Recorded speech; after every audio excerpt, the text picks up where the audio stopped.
ವಾರ್ತೆಯ ಮುಖ್ಯಾಂಶಗಳು. ನಗರಸಭೆಯ ಸಾಮಾನ್ಯ ಸಭೆಯಲ್ಲಿ ಕೋಲಾಹಲಕ್ಕೆ ಕಾರಣವಾದ ನಗರಸಭೆ ಮಾಲೀಕತ್ವದ ಸರ್ವೆ ನಂಬರ್ 73ರ ಜಾಗದ ವಿಷಯ.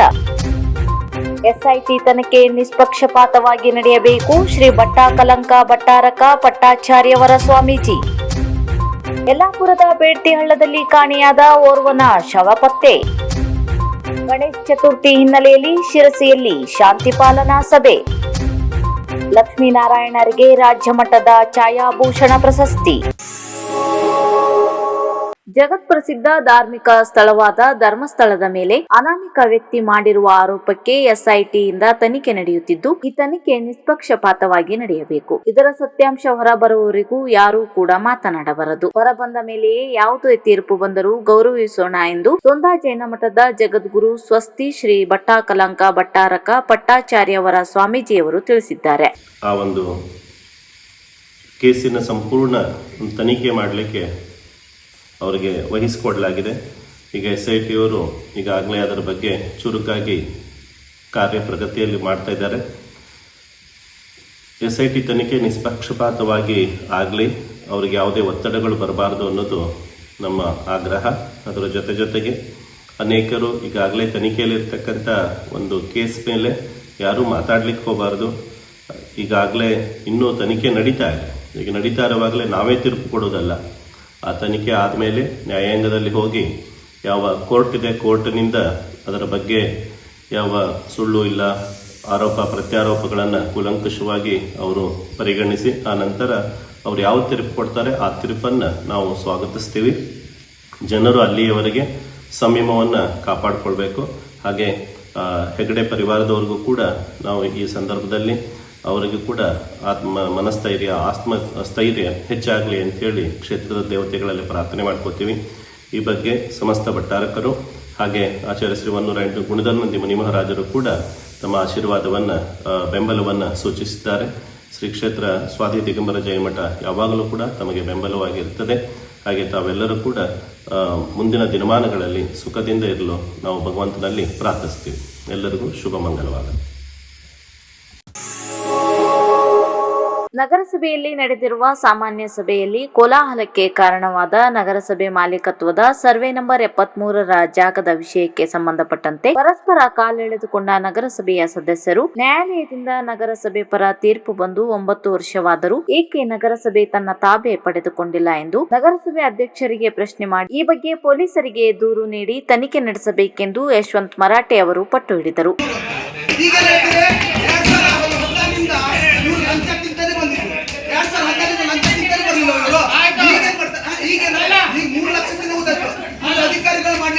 ಅಧಿಕಾರಿಗಳು ಕರ್ಕ ಬಂದಿದ್ರು, ಇವ್ರು ಲಂಚ ತಿನ್ನೋರು ಭ್ರಷ್ಟಾಚಾರ ಮಾಡ್ಲಿಕ್ಕೆ ಹೇಳಿದ್ರು. ಈಗ ಏನ್ ಹೇಳ್ತಾರೆ ಇವರು? ಅಂದ್ರೆ ನಾವು ಆಡಿಸ್ತಾ ಇದ್ವಿ.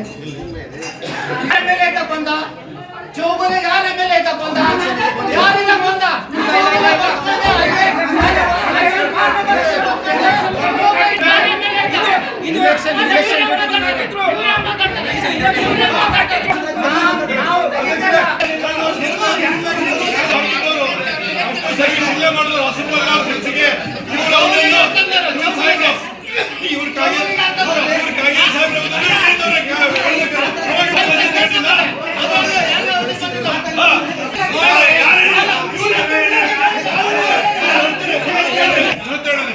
ವಿಜಯಪುರ ತಂದಿದ್ದು ನನಗೆ ನೀವೆಂತ ಮಾತಾಡ್ತೀರ ಅಂತ ಹೇಳಿದ್ದಾರೆ. ನಿಮ್ಮ ಮಾಜಿ ಅಧ್ಯಕ್ಷರು ನಮ್ಮ 4 ಅಧಿಕಾರಿಗಳು ತೆಗೆದ್ರು. ನಿಮ್ಮ ಮಾಜಿ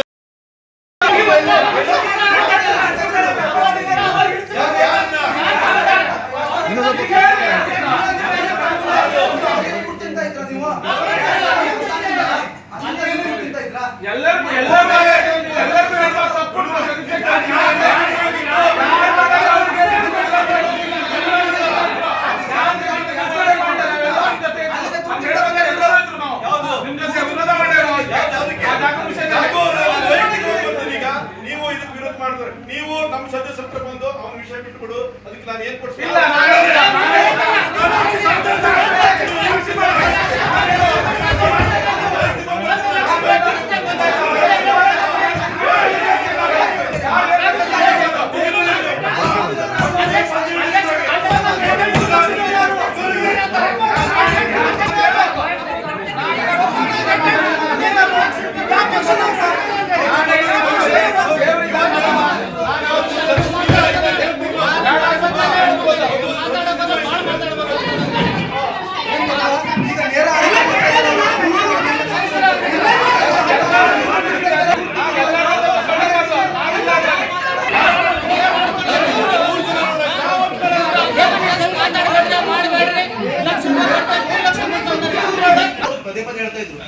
ಆಫೀಸಿಗೆ ಬಂದವಾಗ ನಮಗೆ ಕರ್ಕ ಬಂದು ನೀವಲ್ಲ, ನಮ್ ಕರ್ಕ ಬಂದು ಕಾಂಗ್ರೆಸ್ನವರು.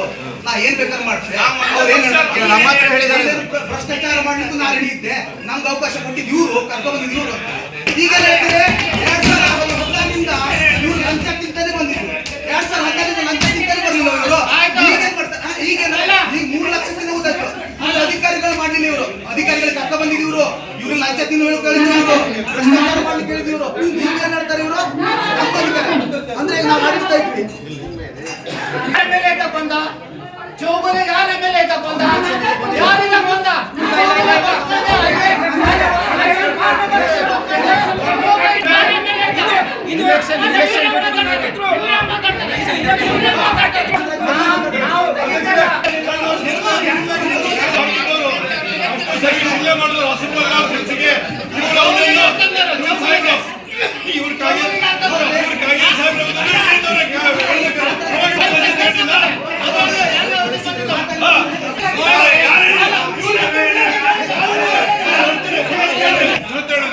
ಬಿಜೆಪಿ ತಂದಿದ್ದು ನನಗೆ ನೀವೆಂತ ಮಾತಾಡ್ತೀರ ಅಂತ ನಿಮ್ಮ ಮಾಜಿ ಅಧ್ಯಕ್ಷರು ನಮ್ಮ 4 ಅಧಿಕಾರಿಗಳು ತೆಗೆದ್ರು. ನಿಮ್ಮ ಮಾಜಿ ಶಿರ್ಸಿ ನಗರ ಪೊಲೀಸ್ ಠಾಣಾ ವ್ಯಾಪ್ತಿಯ 2025ನೇ ಸಾಲಿನ ಎಲ್ಲಾ ಗಣಪತಿ ಪ್ರತಿಷ್ಠಾಪನಾ ಮಂಡಳಿಯ ಅಧ್ಯಕ್ಷರು ಪದಾಧಿಕಾರಿಗಳನ್ನು ಬರಮಾಡಿಕೊಂಡು ಶಶಿಕಾಂತ್ ವರ್ಮಾ ಪೊಲೀಸ್ ವೃತ್ತ ನಿರೀಕ್ಷಕರು ಶಿರ್ಸಿ ಅವರ ಅಧ್ಯಕ್ಷತೆಯಲ್ಲಿ ಗಣಪತಿ ಭವನದಲ್ಲಿ ಶಾಂತಿ ಪಾಲನಾ ಸಭೆ ನಡೆಸಿದ್ದು, ಈ ವೇಳೆಯಲ್ಲಿ ಗಣಪತಿ ಮೂರ್ತಿ ಪ್ರತಿಷ್ಠಾಪನೆ ಮತ್ತು ವಿಸರ್ಜನೆ ವೇಳೆ ಅನುಸರಿಸಬೇಕಾದ ನಿಯಮಗಳು ಮತ್ತು ಮುಂಜಾಗ್ರತಾ ಕ್ರಮಗಳ ಕುರಿತು ವಿವರವಾಗಿ ಮಾಹಿತಿ ನೀಡಲಾಯಿತು. ಕರ್ನಾಟಕ ಛಾಯಾಚಿತ್ರ ಗ್ರಾಹಕರ ಸಂಘದ ವತಿಯಿಂದ 186ನೇ ವರ್ಷದ ವಿಶ್ವ ಛಾಯಾಗ್ರಹಣ ದಿನಾಚರಣೆ 2025 ಸಂದರ್ಭದಲ್ಲಿ ಛಾಯಾಗ್ರಹಣ ಕ್ಷೇತ್ರದಲ್ಲಿ ಅಭೂತಪೂರ್ವ ಸಾಧನೆ ಮಾಡಿರುವ ಸಾಧಕರಿಗೆ ಕೆಪಿಎ ಕೊಡಮಾಡುವ ಛಾಯಾಭೂಷಣ ರಾಜ್ಯ ಮಟ್ಟದ ಪ್ರಶಸ್ತಿಗೆ ಶಿರ್ಸಿಯ ಹರ್ಷ ಸ್ಟುಡಿಯೋದ ಲಕ್ಷ್ಮೀನಾರಾಯಣ್ ಭಟ್ ಅವರು ಆಯ್ಕೆಯಾಗಿದ್ದಾರೆ. ತಾಲೂಕಾ ಮಟ್ಟದಿಂದ ಹಿಡಿದು ಜಿಲ್ಲಾ ಮತ್ತು ರಾಜ್ಯ ಮಟ್ಟದವರೆಗೂ ಸಂಘಟನೆಗಾಗಿ ನಿಸ್ವಾರ್ಥವಾಗಿ ಸೇವೆ ಸಲ್ಲಿಸಿ ಜನಾನುರಾಗಿಯಾಗಿದ್ದಾರೆ. ಮೀನು ಹಿಡಿಯಲು ನೀರಿಗಿಳಿದ 8 ಜನರಲ್ಲಿ 2 ಹರಿಯುವ ನೀರಿನಲ್ಲಿ ಕಾಣೆಯಾಗಿದ್ದು, ಓರ್ವನ ಶವ ಪತ್ತೆಯಾಗಿದೆ. ಅದರ್ ಸಾಬ್ ಗ್ರಾಮದ ರಫೀಕ್ ಇಬ್ರಾಹಿಂ ಸಾಬ್ ಸೈಯದ್, ಹನೀಫ್ ಇಬ್ರಾಹಿಂ ಸಾಬ್ ಸೈಯದ್ ಹಾಗೂ ಇಮಾಮ್ ಕಾಸಿಂ ಸೈಯದ್ ನೀರಿನ ಸೆಳೆತಕ್ಕೆ ಕೊಚ್ಚಿ ಹೋಗಿದ್ದರು. ಇದರಲ್ಲಿ ಇಮಾಮ್ ಸೈಯದ್ ನಿನ್ನೆಯೇ ಬಚಾವಾಗಿದ್ದರು. ಆದರೆ ರಫೀಕ್ ಮತ್ತು ಹನೀಫ್ ಕೊಚ್ಚಿ ಹೋಗಿದ್ದರು. ಇಂದು ಹನೀಫ್ ಅವರ ಶವ ಪತ್ತೆಯಾಗಿದೆ. ಶೋಧ ಕಾರ್ಯ ಮುಂದುವರಿಸಿದ್ದು, ಸ್ಥಳಕ್ಕೆ ಡಿವೈಎಸ್ಪಿ ಗೀತಾ ಪಾಟೀಲ್ ಭೇಟಿ ನೀಡಿ ಪರಿಶೀಲನೆ ನಡೆಸಿದರು.